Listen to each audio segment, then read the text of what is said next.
بسم الله الرحمن الرحيم. الحمد لله رب العالمين والصلاة والسلام على خاتم الأنبياء والمرسلين نبينا محمد وعلى آله وصحبه ومن تبعهم بإحسان إلى يوم الدين. أما بعد،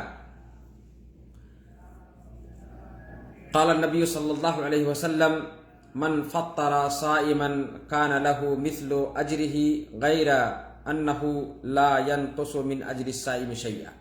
رواه الترمذي وابن ماجه وصححه العلامہ الالبانی رحمہ اللہ. معزز ناظرین، اسلامی بھائیوں، عزیز ساتھیوں، مشاہدین کرام، خواتین و حضرات، تمام قسم کی تعریف، حمد و ثنا، بڑائی، کبریائی رب ذوالجلال کے لیے ہے، جس نے ہمیں اور آپ کو پیدا فرمایا، اشرف المخلوقات بنایا، اور اس میں بھی سب سے بڑا احسان کہ اس نے ہمیں اور آپ کو مسلمان بنایا، اسلام کے دامن سے وابستہ رہنے کی توفیق عطا فرمائی.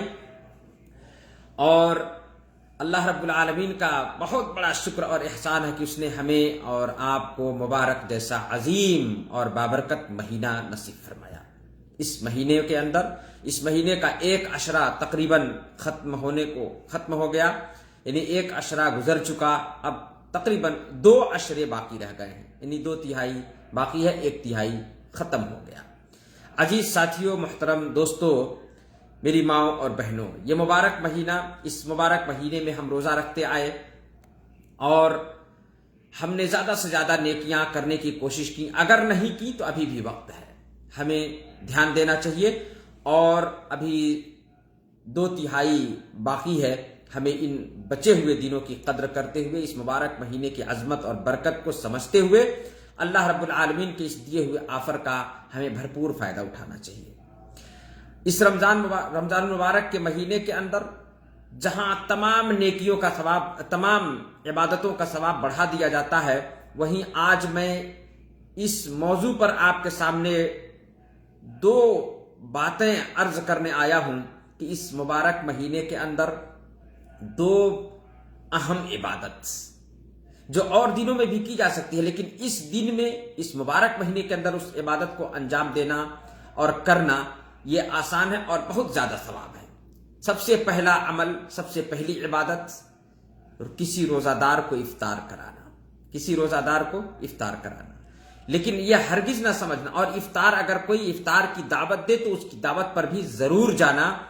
یہ کبھی نہیں سوچنا جیسے آج کچھ لوگوں کے اندر یہ بہت ساری باتیں چمی گوئیاں سننے میں آتی ہیں. کچھ یہ کہتے ہیں کہ ہم دن بھر ہم بھوکے رہیں، روزہ رہیں اور جائیں ان کے ہاں افطار کرنا، میرے پورے روزے کا ثواب ان کو مل جائے. نہیں میرے بھائی، ایسا ہرگز نہیں ہے، بلکہ اللہ کے رسول صلی اللہ علیہ وسلم نے اس شبہے کا ازالہ اس حدیث کے اندر کیا. جہاں روزہ دار کو افطاری کرانے کا ثواب آپ صلی اللہ علیہ وسلم نے بیان فرمایا، وہیں ساتھ ہی ساتھ اس شبہے کا، جس میں آج مغالطے میں، جس شبہے میں، جس لا علمی میں لوگ آج پڑے ہوئے ہیں، اس کا اس حدیث کے اندر واضح طور پر نبی صلی اللہ علیہ وسلم نے اس مغالطے کی وضاحت کر دی کہ یہ غلط فہمی ہے، ایسا ہرگز نہیں ہے. آئیے، کسی کو افطار کرانے کا ثواب اللہ کے نبی صلی اللہ علیہ وسلم، اور یہ مہتوپورن مہینہ اس عبادت کا ہے. شاید اور دنوں میں یہ موقع نہ نصیب ہو کہ کسی کو ڈھونڈنا پڑے گا کہ کس کو افطار کراؤں کہ روزہ کے برابر مجھے ثواب مل جائے. اللہ کے نبی صلی اللہ علیہ وسلم کی یہ حدیث زید بن خالد الجہنی رضی اللہ تعالیٰ عنہ، اور آپ یہ حدیث میں کہتے ہیں کہ اللہ کے نبی صلی اللہ علیہ وسلم نے فرمایا: من فطر صائما کان لہ مثل اجرہ. جس نے کسی روزہ دار کو افطار کرایا، روزہ دار کو افطار کرایا، تو اس کے لیے بھی اس روزہ دار کے برابر ثواب ہے. اب یہ غلطی جو لوگوں میں مغالطہ ہے، اس کا ازالہ اس حدیث کی اس ٹکڑے میں ہے. کہا کہ غیر انہ لا ينقص من اجر الصائم شیئا. روزہ دار جو کسی کے افطار کی دعوت یا افطار کرانے پر افطاری کرتا ہے، تو اس روزہ دار کے افطار کر لینے سے اس کے روزے کا ثواب کاٹ کر کے اس افطار کرانے والے کو ہرگز نہیں دیا جائے گا. اس کے روزے کا بھرپور ثواب ملے گا جس نے روزہ رکھا ہے. کہا غیر انہ لا ينقص من اجر الصائم شیئا. روزہ دار کے اجر اور اس کے ثواب میں سے کچھ بھی کمی نہیں کی جائے گی. یعنی روزہ دار کا اپنا ثواب اس کو بھرپور ملے گا. جو افطار کرایا روزہ دار کو، اس روزہ دار کو افطار کرانے والے کو افطار کرانے کے بدلے اس روزہ رکھنے والے کے روزہ دار کے ثواب کے برابر بھی اس کو پلس ثواب ملے گا. اللہ کے خزانے میں کوئی کمی نہیں ہے. یہ حدیث ترمذی اور ابن ماجہ کے علامہ البانی نے اس حدیث کو صحیح بھی کہا ہے. دوسرا عمل اس مبارک مہینے کے اندر عمرہ کرنا. اور دنوں میں بھی عمرہ کریں گے، ثواب ہے، کفارہ ذنوب ہے، گناہوں کا کفارہ ہے، گناہوں کو مٹا دینے والا عمل ہے عمرہ کرنا. لیکن اس مبارک مہینے کے اندر اس کی اہمیت اور بڑھ جاتی ہے عمرہ کرنے کی.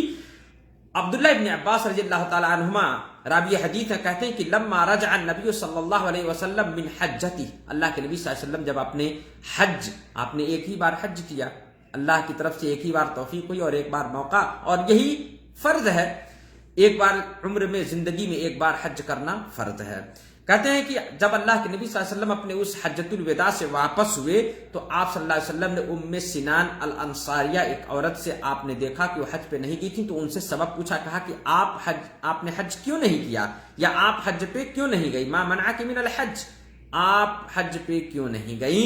قالت، تو انہوں نے کہا کہ فلاں ابو فلان، یعنی تعنی زوجہا، وہ اپنے شوہر کو مراد لیتی ہیں، کہتی ہیں کہ فلاں کے ابو، جیسے اپنے ہاں فلاں کے ابو، ان کی 2 اونٹنی تھی، 2 سواری تھی، ایک سواری پہ وہ دونوں باپ اور بیٹے حج پہ چلے گئے، ایک سواری صرف بچی رہ گئی جو گھر کے کام کاج میں کام آتی ہے، جس سے میں اپنے گھر کے اخراج جو ہے پانی وغیرہ لاد کر کے لانا، میں اس سے کام کرتی ہوں، اور میرے پاس کوئی تیسری سواری تھی نہیں.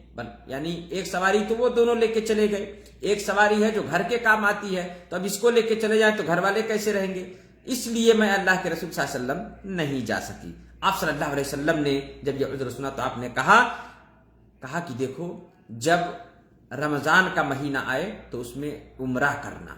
کیوں؟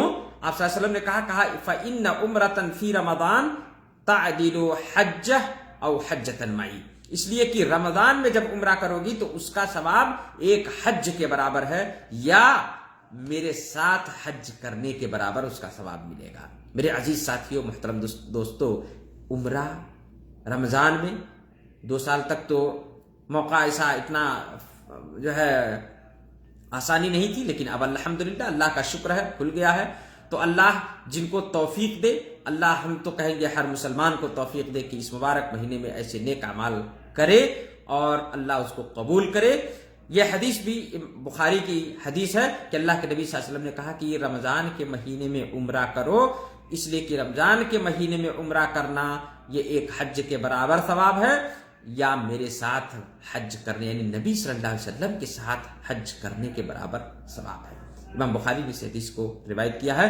میرے عزیز دوستوں اور ساتھیوں، میری ماؤں اور بہنوں، یہ مبارک مہینہ، اس میں جہاں بہت سارے نیک عمل کرنے کے مواقع ہیں، اس میں یہ اہم 2 عمل بھی ہیں، روزہ دار کو افطاری کرانا اور عمرہ کر لینا. اگر توفیق فرمائے اس مبارک مہینے کی ایک گھنٹے کو ہمیں غنیمت جانتے ہوئے نیک عمل کرنے کی توفیق دے. آمین. والسلام علیکم ورحمۃ اللہ وبرکاتہ.